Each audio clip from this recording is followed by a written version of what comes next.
तो वहाँ से चीज़ें शुरू हुई। तो मैकॉले ने ये रिसर्च किया और उसने ये पाया कि ये भारत गुलाम क्यों नहीं बन पा रहा है, इसको गुलाम बनाने के लिए क्या करना पड़ेगा। तो एक चीज़ निकल कर आई कि भारत का चरित्र, भारत की संस्कृति और भारत की शिक्षा व्यवस्था और न्याय व्यवस्था, ये चार चीज़ें जो हैं वो भारत को बचाई हुई हैं। चरित्र ऐसा है कि आप किसी को खरीद नहीं पा रहे हो। दूसरी चीज़ें, चोर नहीं है लोग, अपनी संस्कृति, अपने धर्म से बहुत ज़्यादा प्यार करते हैं, उसके लिए जान देने के लिए तैयार खड़े हैं। और इन सब के जो मूल में है वो क्या है, भारत की शिक्षा। जो गुरुकुल शिक्षा पद्धति है, वहाँ पर चरित्र का ज्ञान, न्याय का ज्ञान और इस तरह का ज्ञान भारत को दिया जाता है कि यहाँ से निकले हुए बच्चे जो हैं वो खराब नहीं होंगे। तो उसने सबसे पहला अटैक जो किया वो किस पर किया, भारत की शिक्षा व्यवस्था पर।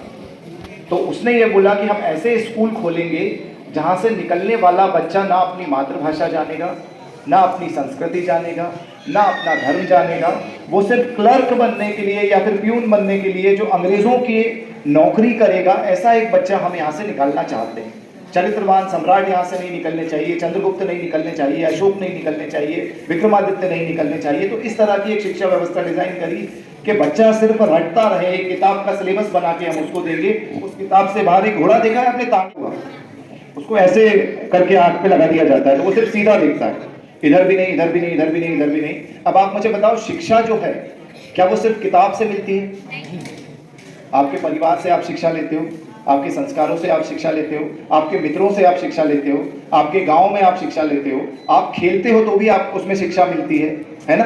नदी में तैरना भी एक तरह की शिक्षा का ही रूप है, स्वरूप है। पर्यावरण की रक्षा करना भी एक शिक्षा का स्वरूप है।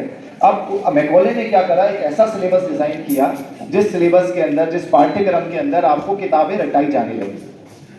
और वो किताबों में, सिलेबस में ऐसा डाल दिया गया कि भारत के जितने महापुरुष थे उन सबके नामों को धीरे धीरे करके गायब कर दिया गया। आपके पूर्वजों ने, जैसा कि अभी भाई साहब के साथ में बात करता हुआ आ रहा था, उन्होंने महाराज मर्दन सिंह के बारे में मुझे बताया जिनकी मूर्ति पगल के गांव में लगी है। आप लोगों को कभी किताब में पढ़ाया गया है? उज्जैन के राजा विक्रमादित्य के बारे में बहुत सारे चैप्टर्स हैं क्या? नहीं है। हमारे मध्य प्रदेश के अंदर छतरसाल, चंदेल, ऐसे ऐसे महान राजा हुए, इनके बारे में कोई बहुत डिटेल है? तो ये बहुत दुख की बात थी कि अंग्रेजों ने जानबूझकर जो आपके पूर्वज थे, जो उनसे लड़े या उसके पहले लड़े, या जो महान चरित्र थे, उनको किताबों से गायब किया और किताबों के अंदर उन लुटेरों को डाल दिया जिनने आपके ऊपर हमला किया।